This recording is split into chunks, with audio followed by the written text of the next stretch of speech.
Paz do Senhor, queridos, conforme nós havíamos prometido, nós vamos estar hoje, então, recapitulando as nossas aulas anteriores. Nós estamos trabalhando, então, aprendendo sobre o plano maravilhoso e eterno de Deus e, claro, também as artimanhas do inimigo. Gênesis 1 e 2, nós aprendemos sobre a formação de todas as coisas e Deus criando o gênero humano. No capítulo 3, a gente já vê a intervenção do maligno, né? Quando ele vai ali no Jardim do Éden, né? Cria todo aquele assunto ali com Eva, porque Deus havia criado Eva para que ela fosse aquela ajudadora, não é? Partícipe de Adão, e que estivesse ali como que na frente dele, diante dele, né? Participando de todas as coisas. Mas eu creio que Satanás ali, ele rondava eles já, né? E no momento que ele viu que era propício, porque estava cada um no seu canto, né? Adão certamente abriu mão dela para se envolver com as suas atividades, e ela, por sua vez, quis elaborar, né, as suas insatisfações ou dúvidas, né, com o estranho. E a Bíblia nos fala, né, que as más conversações, elas corrompem as boas obras. Vejam que o plano maligno, ele se vale dessas coisas. Ela é uma série de erros e desencontros, e muitas vezes distrações das pessoas. Por isso, Romanos 12 diz: não vos conformeis com este mundo, mas transformai-vos pela renovação do vosso entendimento. E Salmos 1 diz, né, bem-aventurado o varão que não se assenta na roda escarnecedora, que não se detém no caminho dos pecadores, antes ele tem o seu prazer na lei do Senhor, e na sua lei medita de dia e de noite. Entendamos, irmãos, que a paz de Deus, ela é perene, não é? A alegria do Senhor, ela é contínua, ela está conosco na hora de alegria e também na hora de tristeza. Agora, a alegria maligna, a alegria que ela é proveniente do pecado, ela é algo momentâneo. O inimigo, ele é assim, ele induz a pessoa ao pecado, mas na hora que vem a pessoa começa a colher o fruto do seu erro, ele fica sozinho, não é? Não é como Deus, que ele está conosco em todos os momentos da nossa vida. Muitas vezes ele não nos impede de passarmos o vale, mas ele passa o vale conosco. Glória a Deus. Aí depois nós vimos, irmãos, sobre o nascimento de Caim e de Abel. E aí nós vimos ali que naquele ato de oferecer o sacrifício, um tira a vida do outro, né? E eu me lembro daquele versículo que diz que na vinda do Senhor estarão dois no campo, um será tomado, né? O outro vai ficar, estarão dois na cama. Então, muitas vezes, aparentemente, a pessoa pode estar junto, né? Mas um está realmente ligado ao céu e o outro ainda está envolvido com as coisas dessa terra, fazendo a obra de Deus, mas com propósitos terrenos. Isso é muito preocupante, nós devemos atentar muito para isso, não é? Qual é o caráter do nosso trabalho, qual é não somente a beleza, a grandeza do que fizemos, mas o propósito com que nós fizemos as coisas, não é, irmão? Então nós sabemos pela palavra de Deus que existe, né, dois tipos de crente, ou até mais, quem sabe, né? E às vezes eu gosto de falar com as pessoas que tem o crente, né, o obreiro, o trabalhador da seara, que ele trabalha como um funcionário, né? O funcionário é aquele que trabalha pelo seu salário, trabalha para ser visto.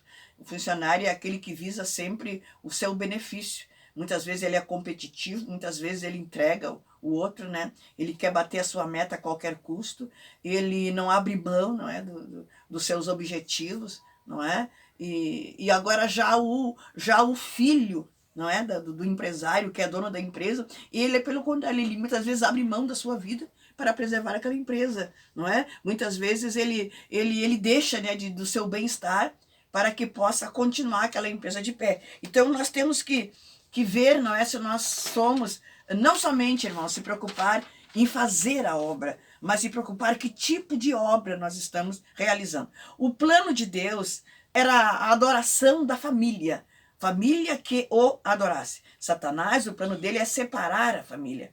Nós temos que nos preocupar muito em manter os nossos vínculos. É muito triste, queridos, porque a gente vê muitas famílias se separando, muitos casais se separando.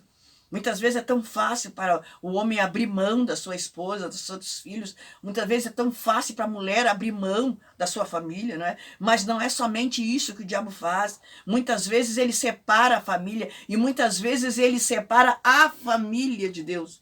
Aí você pode olhar aquela família que está fazendo algo bonito, algo lindo, até às vezes cooperando na obra, mas eles estão separados de Deus. Outras vezes também a família está junto, mas só na aparência. Chegam de mão dada na igreja, andam juntos, mas muitas vezes eles estão separados em propósito. Quando a Eva ali é levada, aquele ato errado, quando Adão também é levado, eles já estavam separados do propósito de Deus, não é, irmãos?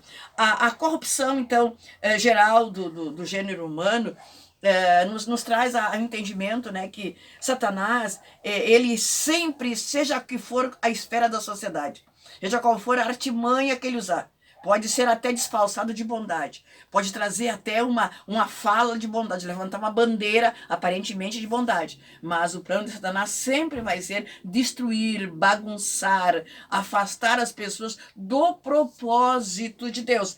Mas o plano de Deus, aleluia, é um plano de santificação. Então, quando eu falo de plano de Deus, eu falo de santificação, eu falo de separação. Se eu quero estar do lado de Deus, eu vou ter que abrir mão de coisas. Nós não gostamos hoje de falar sobre isso, né? De renúncia. Ouvimos muitas pregações hoje triunfalistas, mas que não falam de renúncia. Santificação é renúncia, é afastar-se de alguma coisa, é nós sacrificar a nossa carne, é nós sacrificar as nossas vontades em detrimento à vontade de Deus. Então também nós estudamos sobre a história da arca, né, de Noé, quando Deus mandou que ele fizesse uma arca, falou a ele que viria um dilúvio. E você pode ver pela história, né? A Bíblia está ali, o registro da medida da arca. Era bem grande, né? Porque o Senhor desejou e deseja até hoje, né? Que nós preservemos os animais, cuidemos dos animais, não é? Só que Deus não mandou, né? Que Noé chamasse os animais de filho. A Bíblia diz que ele mandou que trouxesse cada casal de animal e entrou com os seus filhos, os filhos de Noé e os animais. Então não há um registro que eles estivessem na mesa com eles, na cama com eles. Então o Senhor, ele, se nós observarmos a palavra, a Bíblia diz que é para nós reconhecer o Senhor em todos os nossos caminhos. Nós não podemos, irmãos, ir assimilando tudo que é ideia que vem, tudo que é modismo que vem, não é? Porque o nosso modelo está na Bíblia. Tudo que você tiver alguma dúvida, tudo que é novo que surgir, você procure na Bíblia, né? Que Deus vai te instruir como é que o cristão deve agir para que venha agradar o Senhor. Então o dilúvio também ele nos fala, né, sobre a vinda do Senhor. O dilúvio simboliza, né, a vinda do Senhor, aquele dia quando Deus vai voltar para arrebatar a sua igreja. E ali também o Senhor deixou para Noé, quando eles saíram da arca, o arco-íris. O arco-íris é algo muito lindo, porque o Senhor disse, olha, sempre que vier a chuva sobre a terra, eu vou mostrar o arco-íris. Irmãos, eu não entendo como pessoas podem duvidar da existência de Deus, da fidelidade de Deus. E o arco-íris, ele me mostra assim o compromisso, né? Deus, não existe nada nesse mundo que funcione sem um compromisso. Uma vida com Deus sem compromisso não é vida com Deus. Um casamento sem compromisso não é vida com Deus. O homem e a mulher, eles têm a sua vida lá de solteiros, não é? Obedecem os pais, procuram, né, cada um agradar a si mesmo. Mas quando casa, o homem deixa de ser aquela pessoa vinculada à mãe, né, governada pela sua família e passa a exercer o governo do seu lar. A mesma coisa a mulher. Ela não pode entrar para uma casa mimadinha, né? Ela vai receber o carinho do seu marido, mas ela vai precisar tomar decisões e assumir, né, o sacerdócio do lar. Então a aliança, ela implica em compromisso. E quando Deus mostra para nós o arco-íris, eu acho tão lindo assim que eu me lembro quando eu sento com os meus filhos e eu abro o álbum de foto e começo a mostrar a história da família, comprovando pelas fotos. Então, quando Deus aparece no céu o arco-íris, é como se Deus abrisse aquele álbum de fotografia da antiguidade e mostrasse para nós e nos colocasse diante do mesmo cenário que Noé esteve. Então é lindo esse amor de Deus, é lindo esse compromisso do Senhor, é lindo esse empenho que Deus quer, né? O quanto ele valoriza, o quanto ele nos chama atenção para que vivamos uma vida de fé, para que nós confiemos nele, para que nós saibamos que ele existe, né? E que ele tem um plano original. O mundo, nós vimos muitos planos, muitas mudanças, muitas coisas que até têm entrado por nosso meio e nos trazido muitos prejuízos, mas Deus tem um plano, e o plano de Deus é o original. A aliança, como eu falei, ela implica em compromisso, ela implica em abrir mão de coisas, não é? Em função daquela aliança. E uma aliança cria limites, não é? Nós temos que, debaixo de uma aliança, nós temos que dizer o não, ouvir o não, não é? Temos que ter um posicionamento, porque muitas vezes, irmãos, a gente vê muita pessoa querendo agradar a todos. E aquela pessoa que quiser agradar todos, ela realmente não está na verdade, porque se eu estiver na verdade, eu tenho que me posicionar. Eu não posso sacudir o ombro e dizer não sei o que fazer, não sei o que dizer, ou querer concordar com tudo. Se eu amo a palavra do Senhor, eu preciso ter um posicionamento, mesmo que isso traga algum prejuízo, não é? Para essa vida. Bom, então dos filhos de Noé, o nome deles são Cã, Sem e Jafé. Os descendentes de Sem povoaram as regiões asiáticas, desde as praias do Mediterrâneo até o Oceano Índico, ocupando a maior parte do território entre Jafé e Cã. Foi dentre eles que Deus escolheu seu povo, cuja história constitui o tema central das Sagradas Escrituras. Os descendentes de Cã foram notavelmente poderosos no princípio da história do mundo antigo, constituía a base dos povos que mais relações tiveram com os hebreus, seja como amigos, seja como inimigos. Eles estabelecem-se na África, no litoral mediterrâneo, da Arábia e na Mesopotâmia. Os descendentes de Jefé formam os povos índio-europeus ou arianos, embora não tivessem se sobressaído na história antiga, tornaram-se raças dominantes do mundo moderno. Decorridos 120 anos depois do dilúvio, os habitantes de Sinar começaram a construir uma torre para talvez formalizarem algum ritual idólatra. Mas Deus confundiu-lhes a língua que falavam, dispersando-os em seguida. Daí em diante, a torre passou a ser conhecida como Babel, que em hebraico significa confusão.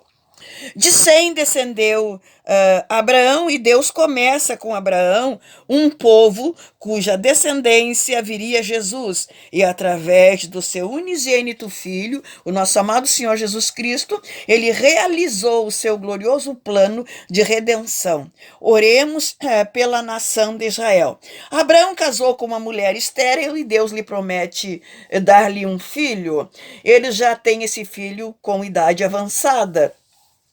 Então Deus pede a Abraão, que sacrifique seu próprio filho. Deus não mandou e nem aceita que alguém tire a vida de alguém. Isso aconteceu porque, através desse fato, o Senhor nos ensina que nada deve ser amado mais do que Deus nas nossas vidas. Tudo que colocarmos no lugar de Deus é idolatria. E através desse ato, o Senhor estava ali pregando o evangelho. Abraão simbolizando Deus, aquele que entregaria depois o seu filho por nós. Quando o anjo do Senhor bradou, eu penso no jardim do Getsemane, quando o Senhor ali agonizou, não é? E em gotas de sangue, ele ali expressou toda a angústia da humanidade. E Jesus Cristo, ele é o Cordeiro de Deus, que foi sacrificado voluntariamente por nós. Jesus, ele se entregou por nós. Ele não foi preso porque ele era fraco, porque ele não conseguiu fugir. A Bíblia diz que quando chamaram por ele, que ele disse, estou aqui, eles caíram. Ele esperou eles levantarem de novo, não é? Quando o Pedro cortou a orelha do soldado, ele colocou no lugar. Não foi falta de poder, não. Jesus se entregou. A Bíblia diz, registra que o Senhor dizendo assim, a minha vida ninguém atira, eu a dou, eu vou-la dou. Então o Senhor Jesus é aquele que se entregou por nós. Toda a honra e toda a glória ao nosso amado Senhor e Salvador Jesus Cristo. Ele é o Cordeiro de Deus que tira o pecado do mundo. Deus abençoe.